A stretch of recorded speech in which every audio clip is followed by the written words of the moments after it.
Hello everyone. Last year I volunteered with Canberra's Water Watch to analyze water samples. Here is a picture of me, hiding from the camera.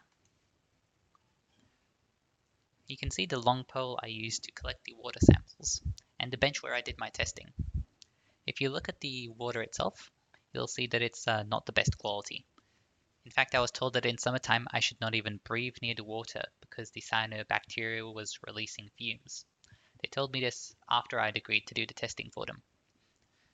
I wanted to help them not just by collecting data with the chemical kits, but also by analyzing their entire open source dataset. You can access this report publicly on Microsoft Data Stories. What I will do is show you the cool effects through the public report and then take you behind the scenes using Power BI Desktop. Here we've got the report page itself. As you see, we have a button on the left side for each of the business questions we are answering. When you hover over a button, you'll see a few things happen. So those effects are you get text changes to explain where the button will take you. A tooltip appears to give you additional information, and your eye gets drawn in by the shrinking text, the enlarging icon, and the light background that appears. How did we achieve this effect? Let's look into desktop. When you click on that button, you're given options for what happens to the button text when you go into hovering over it. So in this case, the text gets smaller. You get the icon options, in which in this case we increase the weighting of it. You get fill options. And finally, in the action tab, we can have a tooltip that gives you information. By default, this just tells you that you can control click here to follow the link, which I believe we can make more interesting. So that was easy enough. Let's go back to the online report. When you click the first button, you are sent to a bookmark that lives on the next page over.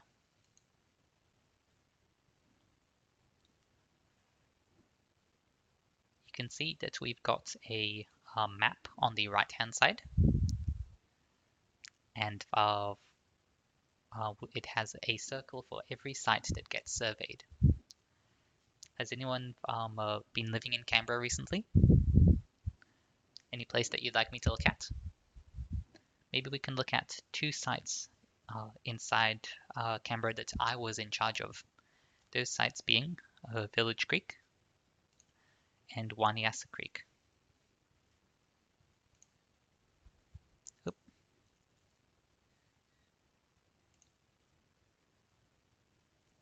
Now the Power BI map visual will zoom in onto those. Let's have a little broader perspective to see how am I supposed to get to those sites. I can see that there's some major roads nearby, but I do have a side street where I can park. But I also want to check if there are any fences in the way when I walk from my car. So I will change to an aerial map. And as you can see, there is a footpath that goes all the way from the side street to both of my sites. So that means they are accessible. Notice that when I changed the visual map, then the data was not affected. You saw me configuring that during the little tutorial we went through. Now also notice that when I click a button, it stays colored, letting me know what is currently selected on the canvas. Let's jump back to the road map to see how the coloring changes. Now, how did we achieve that? Let's jump over to the desktop and move to the report page. You'll see that we have a selection pane here. And when I click on here, then it selects the button road. Next to that, I have an element called shape road. And that one is just a regular rectangle that you can input inside Power BI. So with that rectangle, I can hide it or unhide it, and that'll show me what's currently selected. I also have a button here for the Q&A feature, which is a cool way to allow your users to use natural language to interact with the data. For example, I can ask um, how many locations per subcatchment,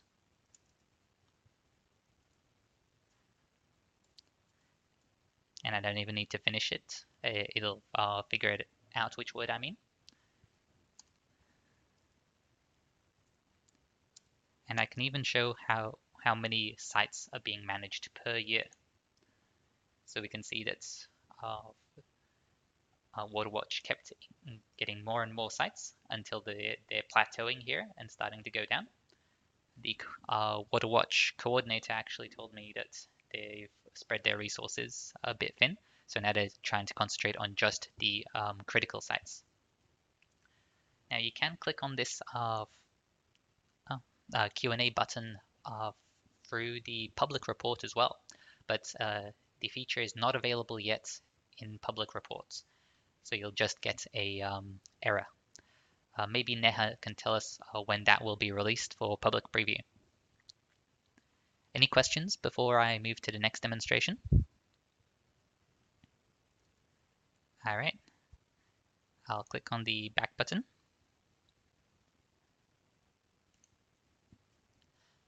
And the next demonstration is a bit more data heavy. We can see that we have a map with all the locations again. And with this one, the coloring depends on how many surveys were done at that location. We have slices on the left and a table with the raw data on the bottom. Does anyone want me to filter it by anything in specific? Maybe we can go with the time when a survey was done. Let's go for 10 p.m. Not the most comfortable time to be splashing around in the water. And let's pick out a single survey site. For example, this one's Murrumbidgee River at Drumore. Now, a few of these variables are highlighted as having abnormal values. Let's change our filters so we're looking specifically for abnormal values. I'm going to change to the quality filters here, and those will change what's visible. I wanted users to be able to filter by any value, and I quickly ran out of room on the page, so I decided to nest them inside these bookmarks. There's a lot more of these filters available actually. And as you can imagine, fitting them all at once onto the page would have left very little room for the report visuals that do the actual aggregating. If we jump back to the quality visuals, let's look at what would be an unhealthy environment for an ecosystem. Normally water temperature would be comfortably below 25, so let's go above that. A healthy pH value should be between 6.5 and 9, so let's look at everything that's above that. And turbidity would be below 18, so we'll go higher. We don't seem to have any of the survey data coming through. I did leave some filters on the logistic tab, which we can't currently see.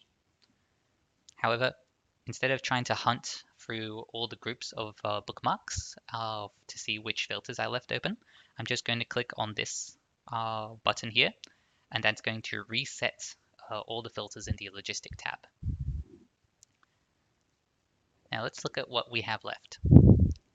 We do have a slight spacing issue on the table down here, and that's because all the columns don't fit. However, I've got a little button here which says expand table. And now with the expanded table, we can see all the columns at once. And we can see that there's lots of strange data. Particularly in turbidity, we have a large outlier. For your reference, the equipment that we carry can only measure turbidity up to a value of 18. I'm pretty sure they meant this value of 150 to be 15. As a citizen data steward, I will do my part to keep our data clean. I will click on the mail icon, and an email is going to pop up, which is pre-filled for that row and with the address of whoever is responsible for that data. So for example, here I can write turbidity, and here I can write impossible value. Value should be 15. And that is my good deed for today.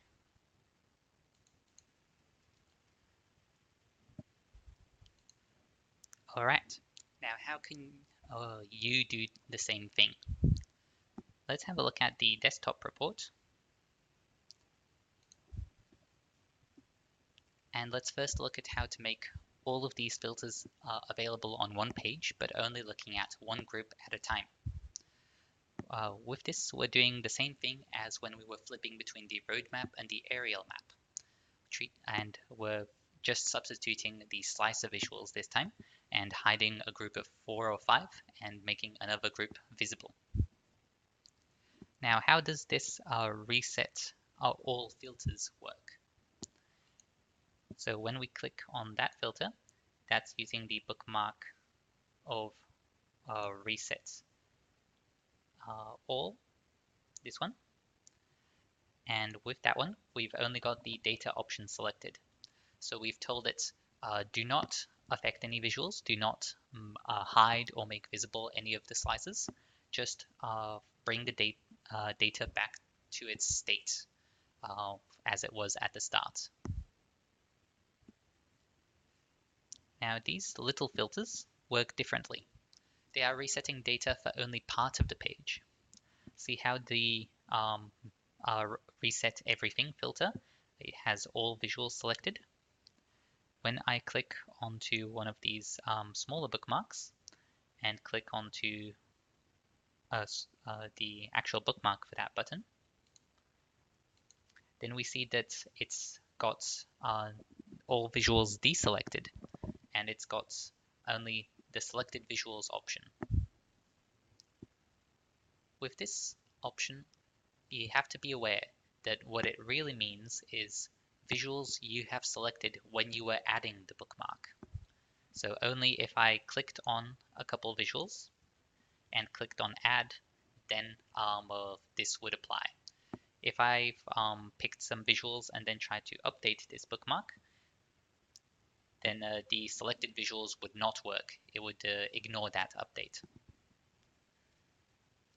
Any questions about this demonstration? Great.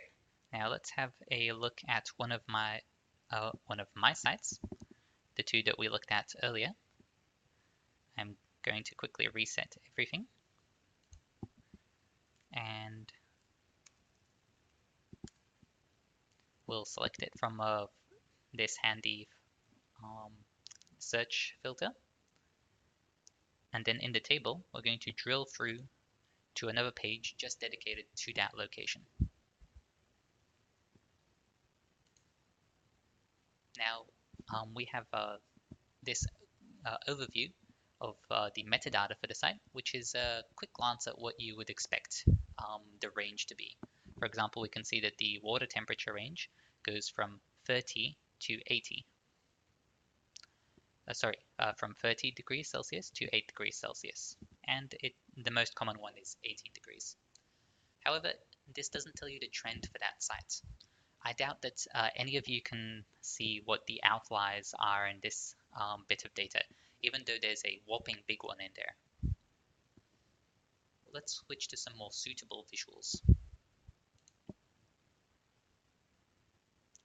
And now you can quickly see that we have a huge outlier for phosphorus levels in the year 1999. And when we click on that visual, then we see all the other visuals filtered for that same year. And we see that they don't have any outliers themselves. This seems like a strange anomaly. Now, Matt last time mentioned that he doesn't like when visuals cross-highlight each other, but I think this is an example where they have a very useful effect. We can also have a look at what the notes were of the person taking these measurements during these outliers. For example, here we have another one where we had a large amount of algal growth, and I can see that the phosphorus and the nitrates are quite low, even though normally they're the ones that are causing algal abundance. So let's have a look what the surveyor has to say.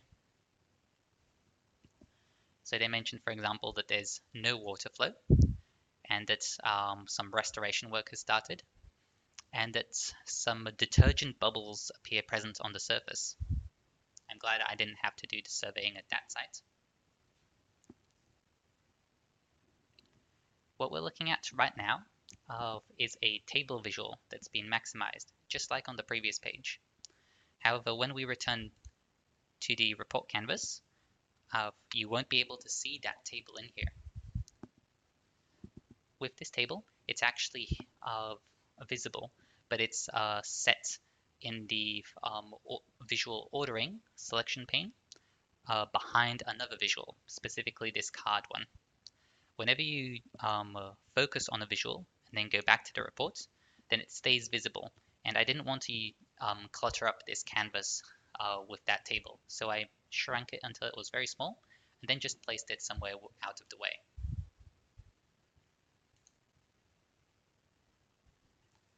The next one that I'm going to show you, it's a dear example for me, because I keep giving people reports and getting questions back like, how do I refresh the report? Or where is the data coming from? Perhaps some people in the audience have had that experience. On the one hand, it's good because it shows people are using your reports, yet we want to help the user be self-sufficient and not have to come to us with too many questions.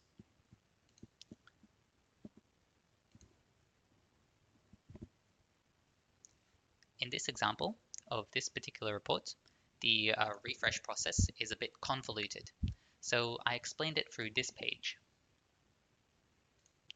Here we have a text visual, which tells you you need to go to this URL to get the data. It'll look something like this image, and when you click download, it'll give you these options. Then, when you've got the data, you just click on the next step to get more instructions. You see that you need to manually convert the files from XLS to XLSX so that Power BI can load the data into it. And you can either do this manually, or I've given you a handy PowerShell script, which allows you to convert all the files in one go. Once you've gone through that step, you need to edit the queries. So I'll just follow my own instructions. I'll click Home, Edit Queries, Edit Parameters. And here I can point it towards where the data is actually residing. And in this report, I've actually told it to get its data from Dropbox. Final step, click Refresh or Apply Changes. And if you encounter an error such as the one below, then here's how to get more assistance, either through your help desk support team or through the Microsoft documentation. What I've just shown you is very handy for small documentation where you just have a few steps to go through. As you can see, the number of visual elements starts growing rapidly. So for larger documentation, you're better off with a wiki, such as in Microsoft Teams. Now, I didn't want to end my presentation by just talking about documentation, so I prepared one more thing for you.